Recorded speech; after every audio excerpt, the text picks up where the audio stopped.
नमस्कार, आदाब, जय भीम, सत श्री अकाल। मैं हूँ माजिद सिद्दीकी और आप देख रहे हैं फोकस हिंदुस्तान न्यूज़ चैनल। आज की ख़ास खबरें सब्सक्राइब करें, लाइक करें, शेयर करें। फिर आऊँगा एक ताज़ा खबर को लेकर माजिद सिद्दीकी।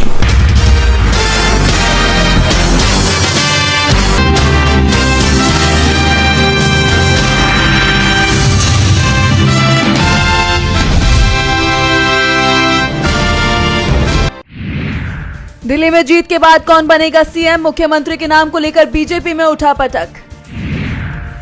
दिल्ली के मुंडका के दादा भैरव मंदिर पहुंचे नई दिल्ली से बीजेपी विधायक प्रवेश वर्मा, सीएम की रेस में है नाम।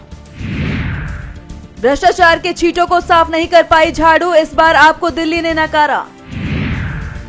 123 बूथों में से 115 पर हारे केजरीवाल, बीजेपी का मत प्रतिशत बढ़ा तो आपका घटा। मणिपुर में सियासी हलचल तेज, अविश्वास प्रस्ताव के अटकलों के बीच सीएम बीरेंद्र सिंह पहुंचे दिल्ली। भारत की दिखेगी ताकत, आज सेना और वायुसेना प्रमुख एक साथ उड़ाएंगे एलएसी तेजस। पाकिस्तान ने फिर किया संघर्ष विराम का उल्लंघन, गश्ती दल पर की गोलीबारी तो भारतीय सेना ने दिया जवाब। महाकुंभ में आज डुबकी लगाएंगे कर्नाटक के deputy CM DK Shivakumar, सुरक्षा के कड़े इंतजाम। झांसी में कामाख्या एक्सप्रेस के गेट बंद होने पर यात्रियों ने जमकर किया हंगामा, लात मारकर तोड़े कांच। दिल्ली एनसीआर से ठंड की विदाई, हरियाणा पंजाब में बारिश की चेतावनी। कैरेबियन सागर में भूकंप के जोरदार झटके, सुनामी की चेतावनी जारी। अमेरिका में 8 दिन में तीसरा विमान हादसा, अलास्का क्षेत्र में मिला मलबा, 10 लोगों की गई जान। पूरे पाकिस्तान में प्रदर्शन, पंजाब में धारा 144 लागू। बांग्लादेश में आवामी लीग के नेता के घर को निशाना बनाने गए लोगों की जमकर पिटाई, सरकार ने चलाया ऑपरेशन डेविल हंट। अमेरिका की महिला का वीडियो हुआ वायरल, बोली यहूदियों की ले लूंगी जान। एफडी में निवेश के लिए अब भी बेहतर विकल्प, केंद्र सरकार ने टीडीएस सीमा भी बढ़ाई। इस साल रेपो रेट में 75 आधार अंक की कटौती की उम्मीद, ईएमआई हो जाएगी सस्ती। वित्त मंत्री निर्मला सीतारमण का बयान, पीएम का मुख्य मकसद था टैक्स पेयर्स को सम्मान देना, विकास तो हमारे केंद्र में है। जनता पर महंगाई की मार, आज से 50% तक बढ़ जाएगा बेंगलुरु नम्मा मेट्रो का किराया। दिल्ली में बीजेपी की जीत के साइड इफेक्ट्स, आम लोगों को लगेगा झटका, बिस्किट से लेकर फोन टैरिफ हो सकते हैं महंगे, कंपनियों का संकेत, कीमतें बढ़ाना मजबूरी।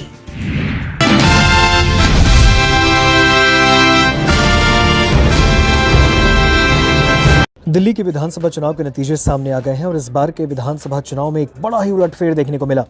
सालों बाद दिल्ली की सत्ता पर भारतीय जनता पार्टी काबिज हो गई। राज्य की 70 विधानसभा सीटों में से भारतीय जनता पार्टी ने 48 सीटों पर कब्जा जमा लिया। आम आदमी पार्टी को सिर्फ 22 सीटों पर ही संतोष करना पड़ा। और इस चुनाव में एक और बड़ा उलटफेर नई दिल्ली विधानसभा सीट पर देखने को मिला, जहां अरविंद केजरीवाल को करारी हार झेलनी पड़ी।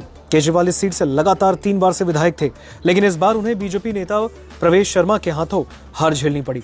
इस चुनाव में दिल्ली की कई ऐसी सीटें रहीं जहां पर सत्ताधारी आम आदमी पार्टी को 5000 से भी कम वोटों से हार झेलनी पड़ी है।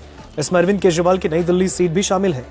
चलिए आपको उन 5 सीटों पर विस्तार से बताते हैं जहां पर आम आदमी पार्टी के नेताओं को 5000 से भी कम वोटों से हार का सामना करना पड़ा। ये सभी 5 सीटों की गिनती वीवीआईपी में हो रही थी और इसमें पहली सीट अरविंद केजरीवाल की नई दिल्ली सीट रही।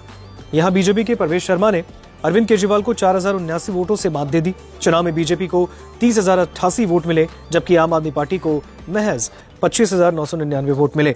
दूसरे नंबर पर जंगपुरा की सीट आती है, जहां पर आम आदमी पार्टी के वरिष्ठ नेता, दिल्ली के पूर्व डिप्टी सीएम मनीष सिसोदिया चुनाव लड़ रहे थे। उन्होंने भी हार का सामना किया। सबसे नजदीकी हार मनीष सिसोदिया को ही देखने को मिली है। चुनाव में सिसोदिया को मात्र 675 वोटों से हार झेलनी पड़ी।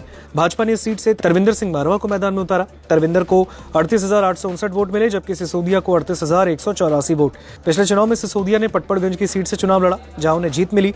हालांकि उस वक्त पर हार और जीत का अंतर 5000 से कम था, जबकि इस बार आंकड़ा 1000 से भी कम पहुंच गया। तीसरे नंबर पर दिल्ली के ग्रेटर कैलाश विधानसभा की सीट आती है। यहां से आम आदमी पार्टी के नेता सौरभ भारद्वाज को 3188 वोटों से हार का सामना करना पड़ा। चुनाव में सौरभ भारद्वाज की लड़ाई बीजेपी के शिखा रॉय से हुई। बीजेपी उम्मीदवार को 49,594 वोट मिले, जबकि सौरभ भारद्वाज 46,406 वोटों पर सिमट कर रह गए और इस तरह से बीजेपी ने 3,188 वोटों से ये सीट जीतने में कामयाबी पाई। चौथे नंबर पर मालवीय नगर की विधानसभा सीट है, जहां से आम आदमी पार्टी के नेता सोमनाथ भारती मैदान में थे। वहीं बीजेपी ने यहां से सतीश उपाध्याय को टिकट दिया। चुनाव में बीजेपी की रणनीति फिट बैठी और सतीश उपाध्याय 2,131 वोटों से जीतकर विधानसभा पहुंच गए। चुनाव में बीजेपी को 39,564 वोट मिले, जबकि आम आदमी पार्टी को 37,433 वोट मिले। ये चौथी ऐसी सीट है जहां पर हार और जीत का अंतर 5,000 वोटों से कम देखने को मिला। 5वें नंबर पर दिल्ली की राजेंद्र नगर सीट है, जहां पर आम आदमी पार्टी के उम्मीदवार दुर्गेश पाठक चुनावी मैदान में थे। उनको मात्र 1,231 वोटों से करारी हार झेलनी पड़ी। पाठक से मुकाबला के लिए बीजेपी ने उमंग बजाज को मैदान में उतारा। 46,671 वोट मिले, जबकि दुर्गेश पाठक को 45,440 वोट पड़े और इस तरह से सीट पर मुकाबला कांटे की टक्कर भरा रहा, जिसमें आखिर में बीजेपी जीत गई। ऊपर बताए गए टॉप 5 सीटों को छोड़ दे तो 2-3 और ऐसी भी सीटें हैं जहां पर जीत और हार का अंतर 1,500 से कम का रहा। दिल्ली के संगम विहार में आम आदमी पार्टी के उम्मीदवार दिनेश मोहनिया को 344 वोटों से हार का सामना करना पड़ा और इस सीट पर बीजेपी के चंदन कुमार चौधरी को 54,049 वोट मिले। दूसरी ओर दिल्ली के त्रिलोकपुरी सीट पर भी आप के अंजना पर्चा भी 392 वोटों से चुनाव हार गई और इस सीट पर भाजपा के रविकांत को 58,217 वोट मिले। तो वहीं तिमारपुर सीट से आप सुरेंद्र पाल सिंह को 1,168 वोटों से हार का सामना करना पड़ा। तिमारपुर में बीजेपी उम्मीदवार सूर्य प्रकाश खत्री को 55,941 वोट मिले हैं।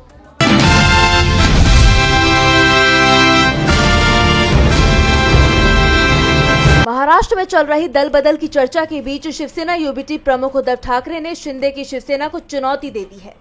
शिवसेना यूबीटी के कुछ सदस्यों के शिंदे की शिवसेना में शामिल होने की खबरों पर उद्धव ठाकरे का बयान आया।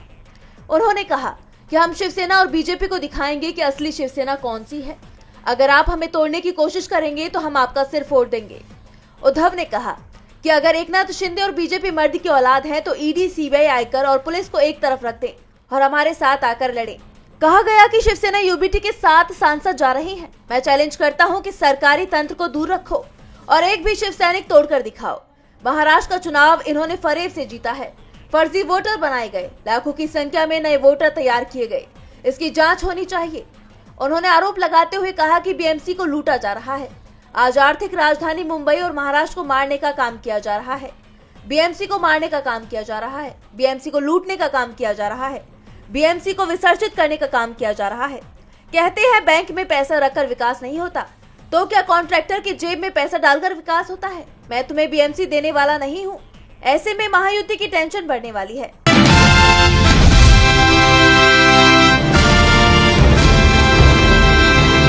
यूपी के मिल्कीपुर उपचुनाव में बीजेपी को जीत मिली ही करीब 61,000 वोटों के अंदर से भाजपा प्रत्याशी चंद्रभानु पासवान ने समाजवादी पार्टी के उम्मीदवार अजीत प्रसाद को हराया। जहां बीजेपी के चंद्रभानु पासवान को 1,45,893 वोट मिले, तो वहीं सपा प्रत्याशी को 84,254 वोट मिले।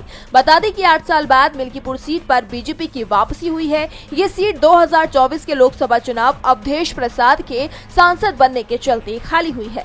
अवधेश प्रसाद 2022 में मिल्कीपुर विधानसभा सीट से चुनाव जीते थे, लेकिन सांसद बनने के बाद उन्होंने विधानसभा चुनाव की सदस्यता से इस्तीफा दे दिया था, जिसके बाद इस सीट पर उपचुनाव कराया गया। मिल्कीपुर उपचुनाव के नतीजों पर अखिलेश यादव ने सवाल उठाए हैं। अखिलेश ने एक्स पर लिखा, पीडीए की बढ़ती शक्ति का सामना भाजपा वोट के बल पर नहीं कर सकती, इसीलिए वह चुनावी तंत्र का दुरुपयोग कर जीतने की कोशिश करती है। ऐसी चुनावी धांधली करने के लिए जिस स्तर पर अधिकारियों की हेराफेरी करनी होती है, वो एक विधानसभा में तो भले ही किसी तरह संभव है, लेकिन 403 विधानसभाओं में ये 420 नहीं चलेगी। इस बात को भाजपा वाले भी जानते हैं, इसीलिए भाजपाइयों ने मिल्कीपुर का उपचुनाव टाला था। पीडीए मतलब 90% जनता ने खुद अपनी आंखों से ये धांधली देखी है। ये झूठी जीत है, जिसका जश्न भाजपाई कभी भी आईने में अपनी आंखों में आंख डालकर नहीं मना पाएंगे। उनका अपराध बोध और भविष्य में हार का डर उनकी नींद उड़ा देगा। अखिलेश ने आगे कहा कि जिन अधिकारियों ने चुनावी घपलेबाजी का अपराध किया, वो आज नहीं तो कल अपने लोकतांत्रिक अपराध की सजा पाएंगे। एक एक करके सबका सच सामने आएगा। न कुदरत उन्हें बख्शेगी और न कानून। भाजपा उनका इस्तेमाल करके छोड़ देंगे, उनकी ढाल नहीं बनेंगे। जब उनकी नौकरी और पेंशन जाएगी तो वो अपने बच्चों और परिवार समाज के बीच अपमान की जिंदगी की सजा अकेले भुगतेंगे।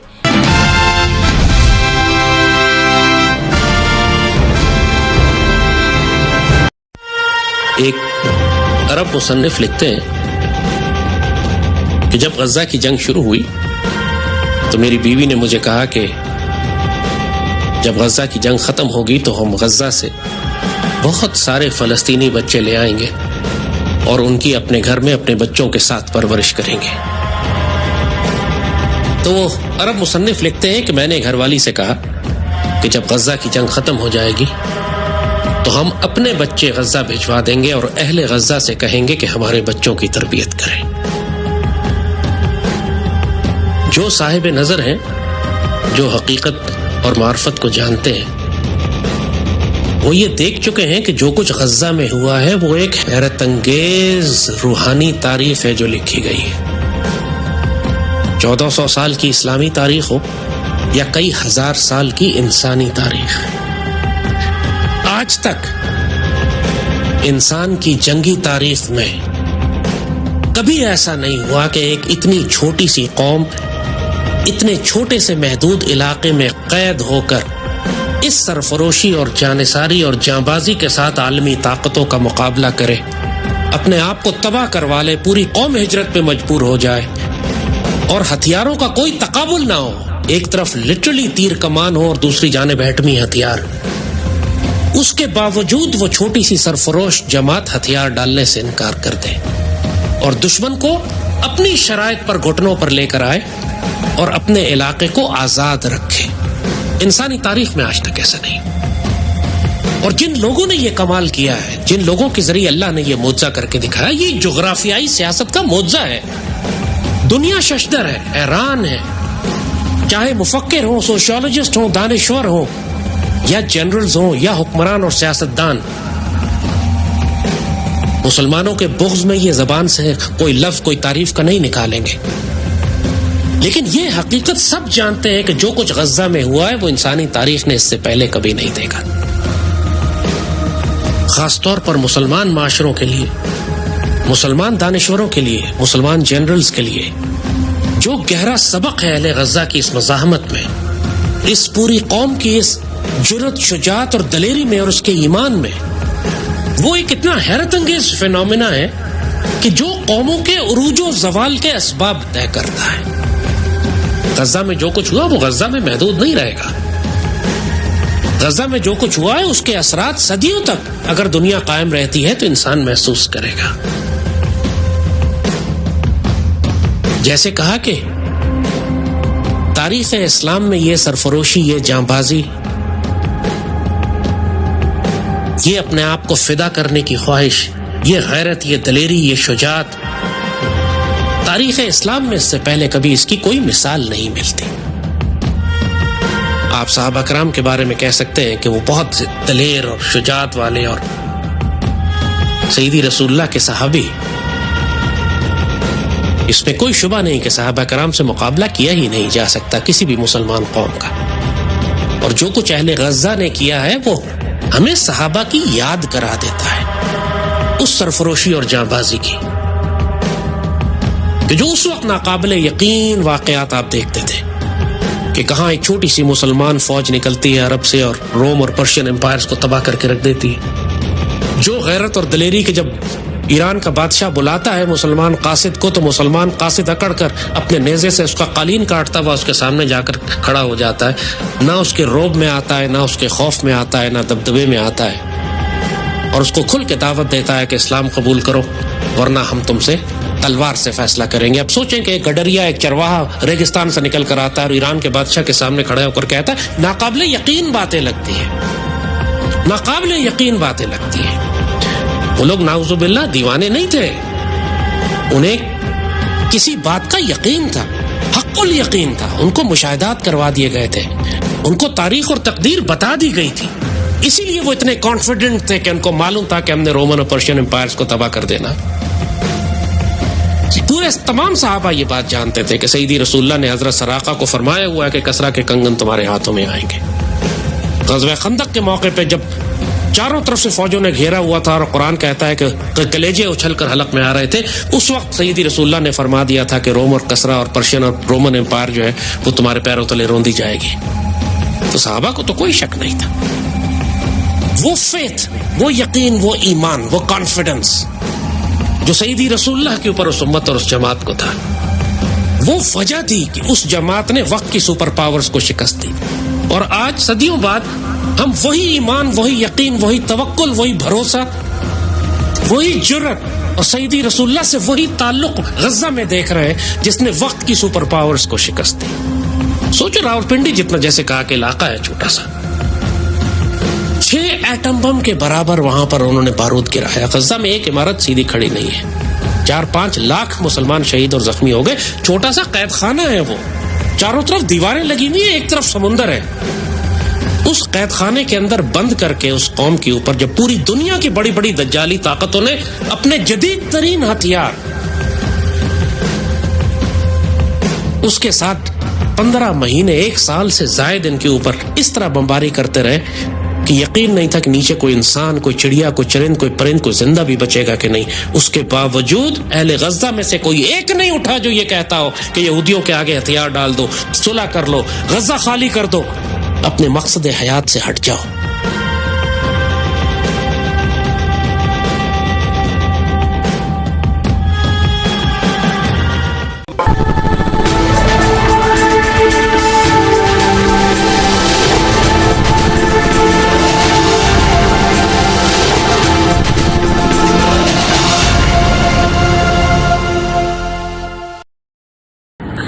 दोस्तों, आज मैं आपको बताने वाला हूं कि अगर आपकी बॉडी में मैग्नीशियम की डेफिशिएंसी हो जाए तो आपको क्या क्या प्रॉब्लम हो सकती है। सबसे पहले इंसोमेनिया, नींद ना आना, स्लीपिंग डिसऑर्डर, इंसान सारी रात करवटें बदलता है, नींद नहीं आती, स्ट्रेस लेवल, एंजाइटी बढ़ जाती है इससे, क्योंकि कोर्टिसोल हार्मोन को रोकने में मदद करता है। और अगर आपकी बॉडी में मैग्नीशियम नहीं है तो कोर्टिसोल बढ़ जाता है, जिसकी वजह से स्ट्रेस और एंजाइटी हो जाती है।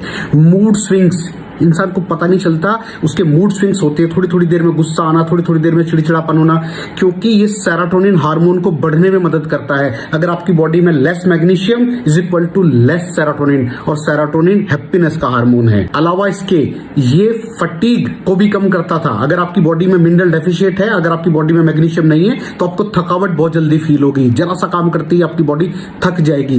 पुअर डाइजेस्टिव सिस्टम, ये डाइजेस्टिव सिस्टम को भी मैनेज करने में बड़ा शानदार रोल प्ले करता है, और अगर इसकी डेफिशिएंसी है तो कॉन्स्टिपेशन, डायरिया जैसी प्रॉब्लम हो जाती है। माइग्रेन, बहुत खतरनाक प्रॉब्लम है माइग्रेन। अगर डेफिशिएट है आपकी बॉडी मैग्नीशियम से तो आपको माइग्रेन की प्रॉब्लम भी हो सकती है। ब्लड प्रेशर, अगर आपकी बॉडी में मैग्नीशियम कम है तो आपको ब्लड प्रेशर की प्रॉब्लम हो सकती है। इरेगुलर हार्टबीट, ये हार्टबीट का बढ़ जाना, कम हो जाना, बढ़ जाना, कम हो जाना, मैग्नीशियम डेफिशिएट होने की निशानी है।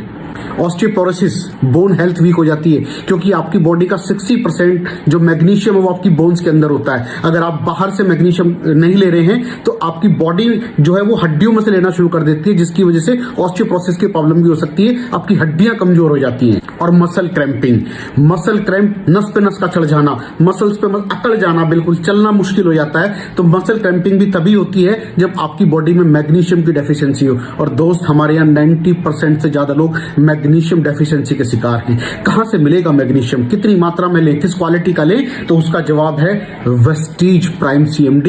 इसके अंदर आपको भरपूर मात्रा में मैग्नीशियम मिलेगा, आपकी सारी प्रॉब्लम सॉल्व हो जाएगी। Thank you so much. दर्शकों, देख लिया आपने हमारे वीडियो को।